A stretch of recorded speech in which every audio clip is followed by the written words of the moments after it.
Hi everyone, welcome to Chem Optimize. I hope all of you are doing well. So इस channel में BSc CBCS second semester का physical chemistry का जो topic है thermodynamics वो continue हो रहा है और उसमें 8 वीडियोस ऑलरेडी अपलोड हो चुका है जहाँ पे हम लोगों ने थर्मोडायनामिक्स का बेसिक कॉन्सेप्ट्स और बहुत सारा टॉपिक्स रिलेटेड टू थर्मोकेमिस्ट्री भी डिस्कस किया है. सो आप लोगों ने अगर उन वीडियोस को चेकआउट नहीं किया है then you can check it out from the I button. और आज हम लोग स्टार्ट करने जा रहे हैं the last part of the thermochemistry part of this unit in this part 9 of this series.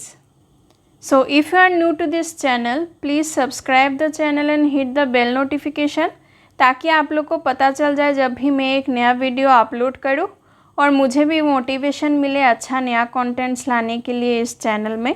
आप लोग का सपोर्ट मुझे भी एनकरेज करेगा इस चैनल में नया अच्छा वीडियोस लाने के लिए and little support goes a long way.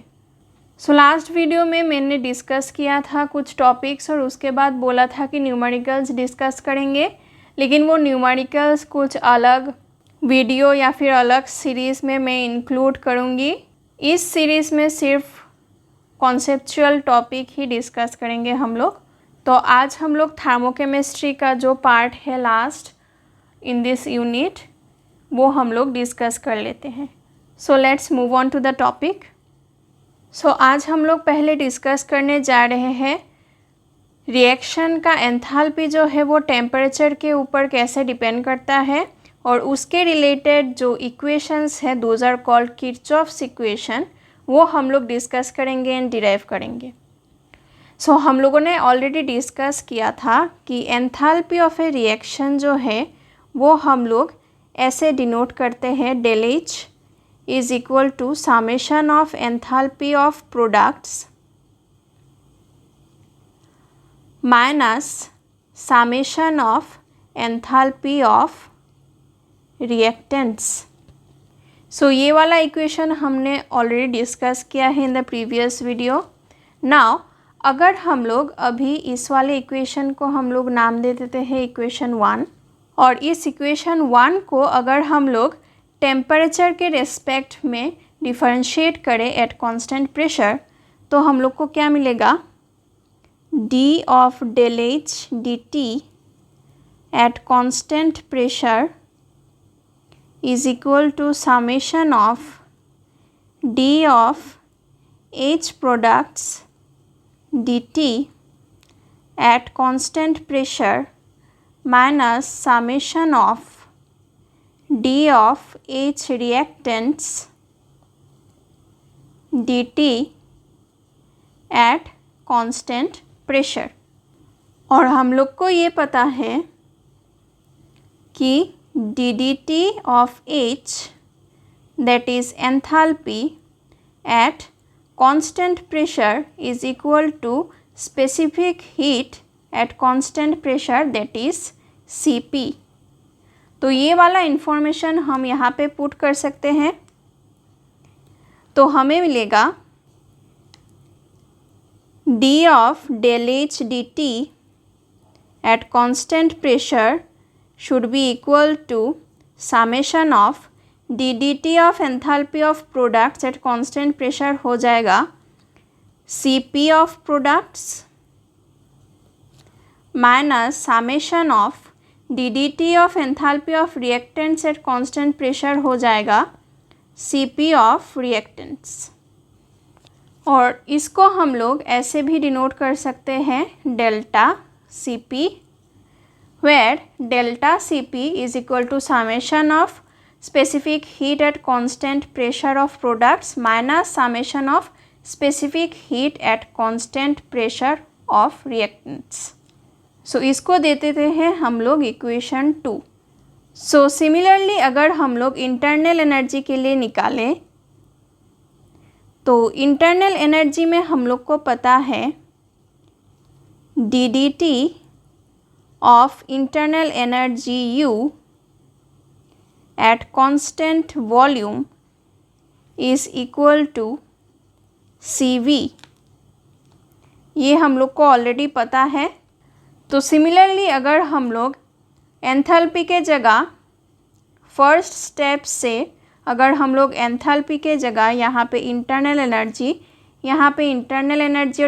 Energy use करें और सिमिलरली अगर हम लोग स्टेप वाइज निकालें तो हम लोग को क्या मिलेगा, फाइनली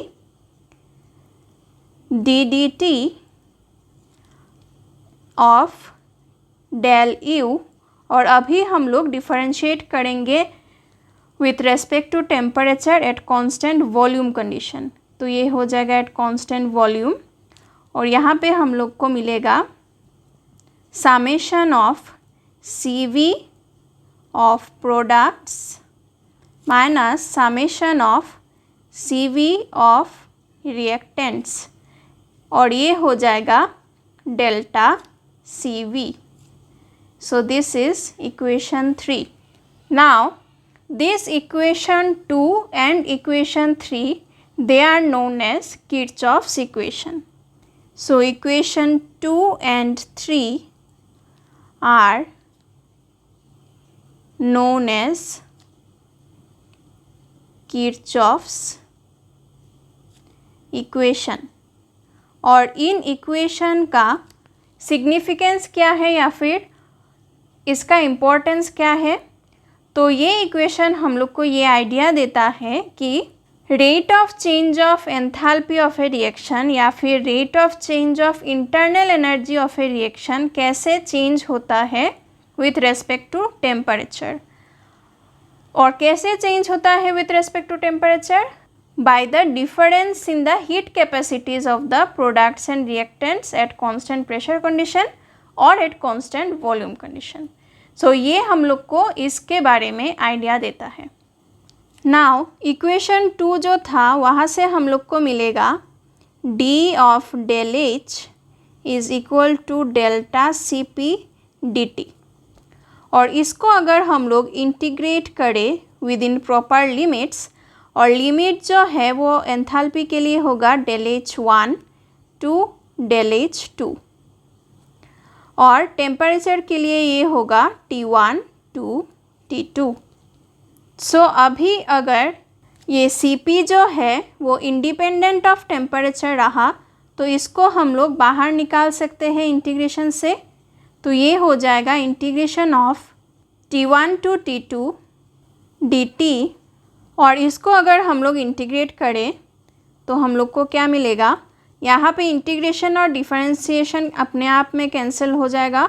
तो ये होगा लिमिट पुट करने के बाद del H2 minus del H1 is equal to delta CP। और यहाँ पे भी इंटीग्रेशन और डिफरेंशिएशन कैंसिल आउट हो जाएगा अपने में और लिमिट पुट करने के बाद होगा T2 माइनस T1।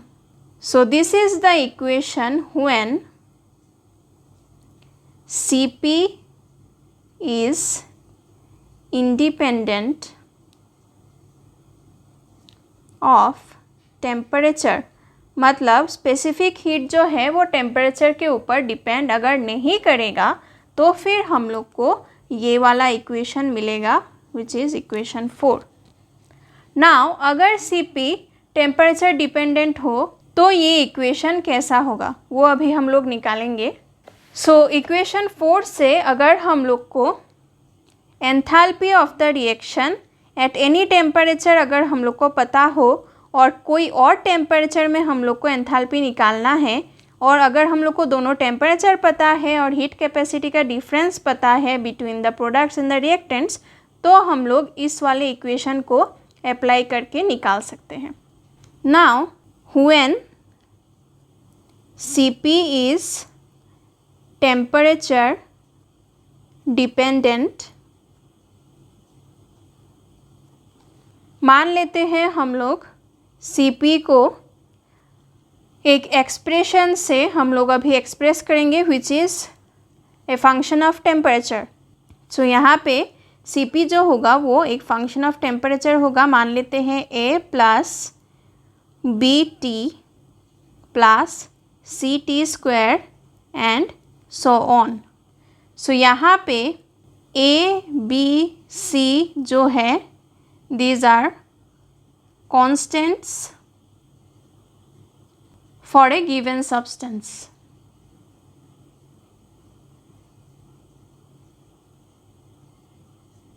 और कैपिटल T जो है वो टेम्परेचर है।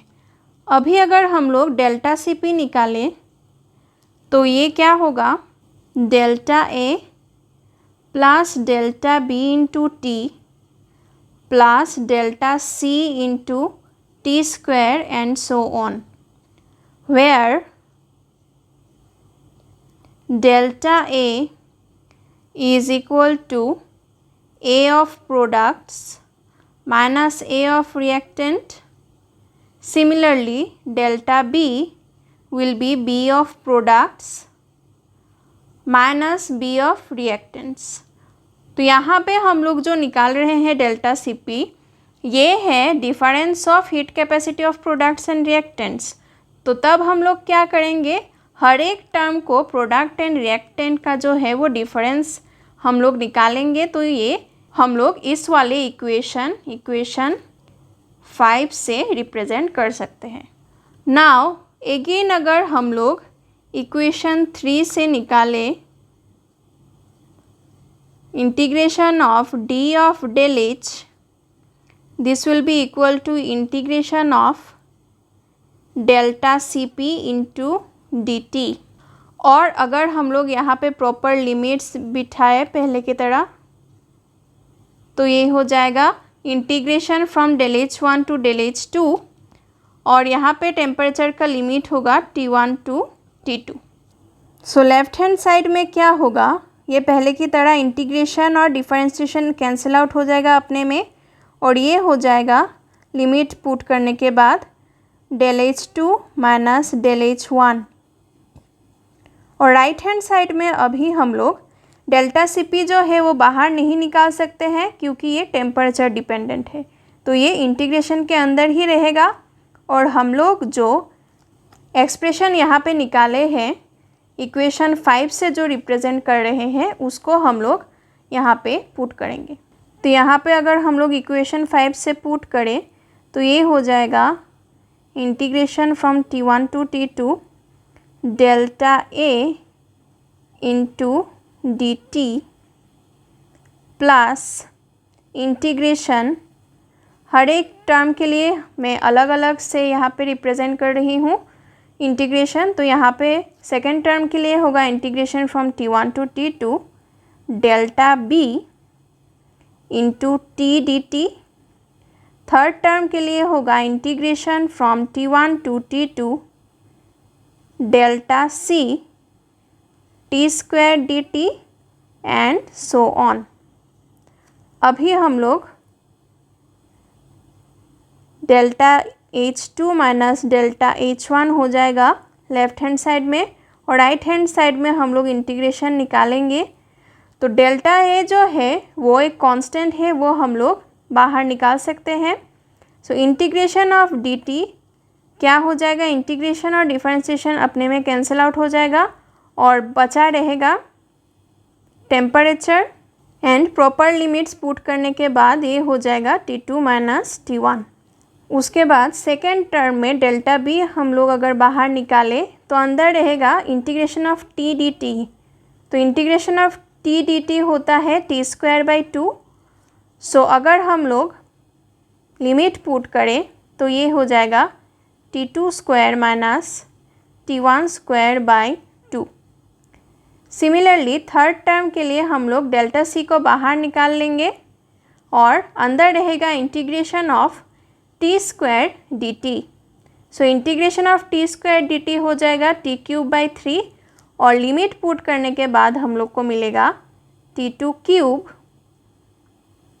Minus T1 cube divided by 3 and so on. So this is equation 6, और ये हम लोग को मिलेगा जब Cp इज टेम्परेचर डिपेंडेंट। तो जब हीट कैपेसिटी जो है वो टेम्परेचर डिपेंडेंट होगा तब difference of the enthalpies at two different temperatures will be given by this equation which is represented by equation 6. तो ये था all about Kirchhoff's equation. Now we will discuss another topic. So now let us discuss flame temperature and explosion temperature. तो ये दोनों क्या होता है, उसका एक्सप्रेशन क्या होता है, कैसे हम लोग निकालते हैं, सब हम लोग वन बाय वन अभी डिस्कस करेंगे. सो प्रीवियसली हम लोगों ने डिस्कस किया था कि रिएक्शन जब एक कांस्टेंट टेम्परेचर में होता है तब एंथैल्पी ऑफ द रिएक्शन जो है वो हम लोग सिंपली ऐसे बोलते हैं कि अगर हीट एब्जॉर्ब हुआ by the reactants from the surroundings तब हम लोग उस रिएक्शन को बोलते हैं एंडोथर्मिक रिएक्शन. या फिर रिएक्टेंट्स क्या करते हैं, इवॉल्व करते हैं हीट टू द सराउंडिंग्स या फिर रिलीज़ करते हैं heat to the surroundings, then हम लोग उन रिएक्शंस को बोलते हैं एक्सोथर्मिक रिएक्शंस. तो ये दोनों केस पॉसिबल होता है जब एक रिएक्शन होता है एट कांस्टेंट टेम्परेचर, तब ऐसा ही होता है एंथैल्पी ऑफ रिएक्शन. लेकिन अगर एक reaction at constant pressure and adiabatic conditions में हो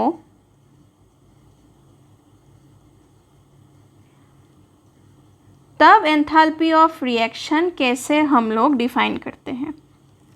सो एडायबेटिक कंडीशंस में क्या होता है, we already know delta Q is equal to 0.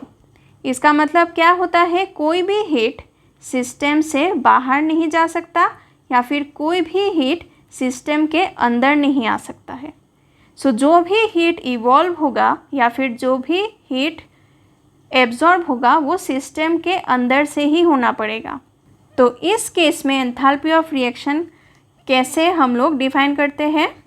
So for reactions जहाँ पे डेल्टा एच जो है वो पॉजिटिव होता है तब क्या होता है, delta H positive means heat is absorbed. So heat absorb कहाँ से होगा इन एडायबेटिक कंडीशन, बाहर से तो हो नहीं सकता है हीट एब्जॉर्ब. तो क्या होता है, रिएक्शन मीडियम से ही हीट एब्जॉर्ब होता है. इसलिए क्या होता है, final temperature of the system जो होता है वो घट जाता है. सो फाइनल टेम्परेचर फॉल्स और डिक्रीजेस. अगेन जब डेल्टा एच जो है वो निगेटिव होता है, मतलब जब हीट इवॉल्व होता है तो कहाँ पे हीट इवॉल्व होगा या फिर कहाँ पे हीट रिलीज होगा, ऑब्वियसली वो हीट बाहर नहीं जा सकता इन एडायबेटिक कंडीशंस, तो रिएक्शन मीडियम में ही वो रिलीज होगा. तो तब क्या होता है, final temperature of the reaction जो है वो बढ़ जाता है या फिर इंक्रीज हो जाता है. सो final temperature will rise or increase. So what is flame temperature? The temperature attained in the combustion of hydrocarbons in the presence of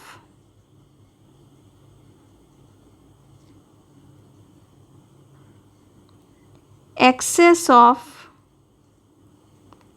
air or oxygen is known as the maximum reaction temperature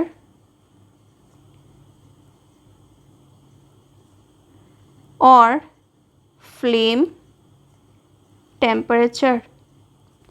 सो जब हम लोग hydrocarbons को combustion करते हैं in the presence of excess of air और oxygen, तब जो temperature attain होता है that is called the flame temperature.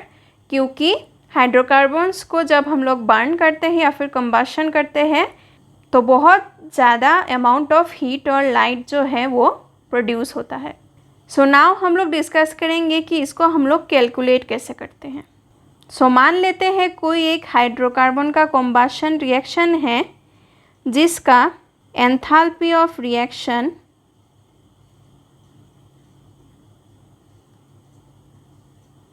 is calculated at 298 Kelvin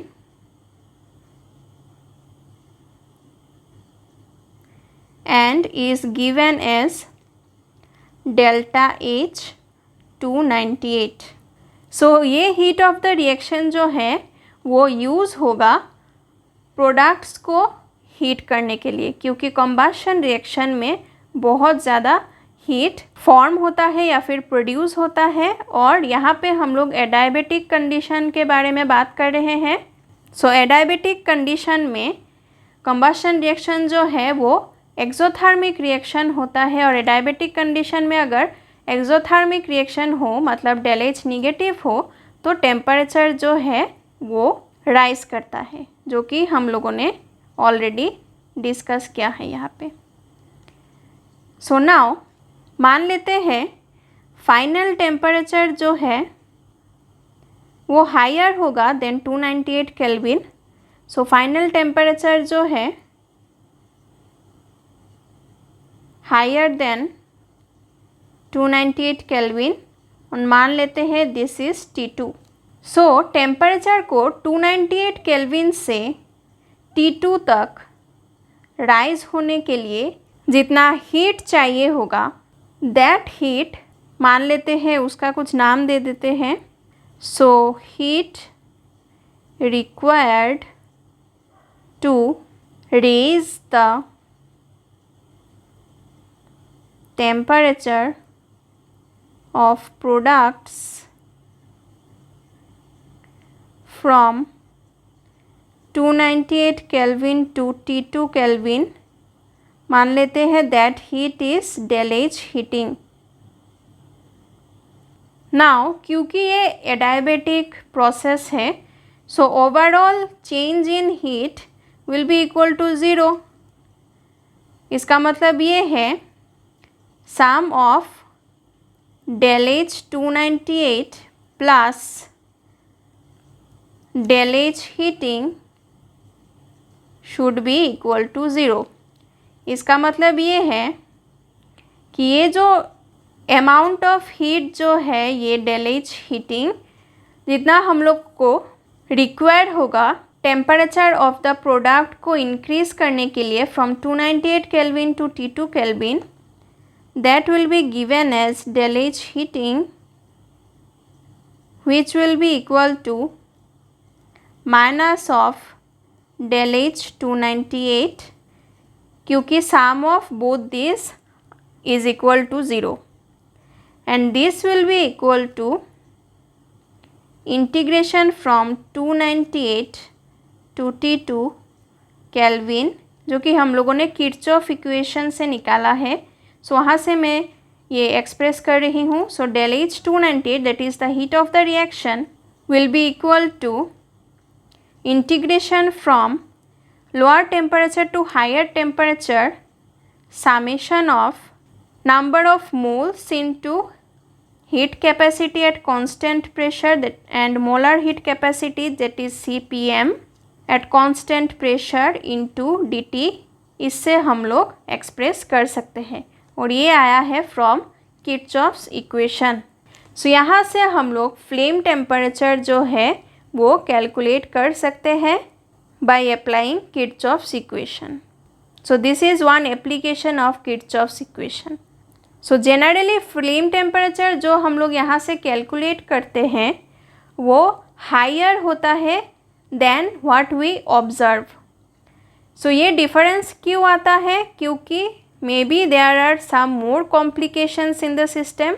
Maybe the system is not truly adiabatic, या फिर एक्सेस अमाउंट ऑफ एयर और oxygen जितना employ करना चाहिए उतना एम्प्लॉय नहीं हुआ है। सो ऐसा बहुत सारा कॉम्प्लिकेशंस हो सकता है जिसके लिए असली फ्लेम टेम्परेचर और कैलकुलेटेड फ्लेम टेम्परेचर में डिफरेंस हो सकता है। So now what is explosion temperature? So if the combustion of hydrocarbons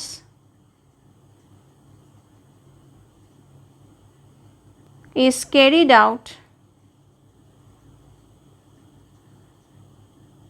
at constant volume under adiabatic conditions,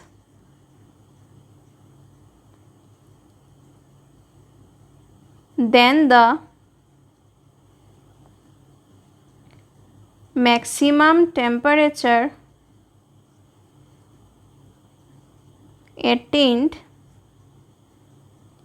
is known as explosion temperature. So पहले हम लोगों ने देखा था in case of flame temperature हम लोग हाइड्रोकार्बन्स को कॉम्बशन करते हैं in presence of excess of air और oxygen at constant pressure condition, और तब जाके जितना टेम्परेचर अटेन होता है कॉम्बशन करने के बाद that temperature is known as the flame temperature. और यहाँ पे हम लोग कॉम्बशन कर रहे हैं सेम कंडीशंस में, एडायबेटिक कंडीशंस में और in presence of excess of air और ऑक्सीजन, लेकिन एक डिफरेंस जस्ट है, यहाँ पे हम लोग कर रहे हैं एट कांस्टेंट वॉल्यूम कंडीशन। सो जब एट कांस्टेंट वॉल्यूम कंडीशन हम लोग कंबशन करते हैं हाइड्रोकार्बन्स का under adiabatic conditions in presence of excess of air and oxygen, तब जाके जितना टेम्परेचर अटेन होता है कंबशन करने के बाद that is known as the explosion temperature. तो यही जस्ट डिफरेंस है between flame temperature and explosion temperature. Explosion temperature में हम लोग वॉल्यूम को कांस्टेंट रखते हैं और फ्लेम टेम्परेचर में हम लोग प्रेशर को कांस्टेंट रखते हैं। सो जैसे हम लोगों ने फ्लेम टेम्परेचर इवालुएट किया है वैसे हम लोग एक्सप्लोशन टेम्परेचर भी इवालुएट कर सकते हैं।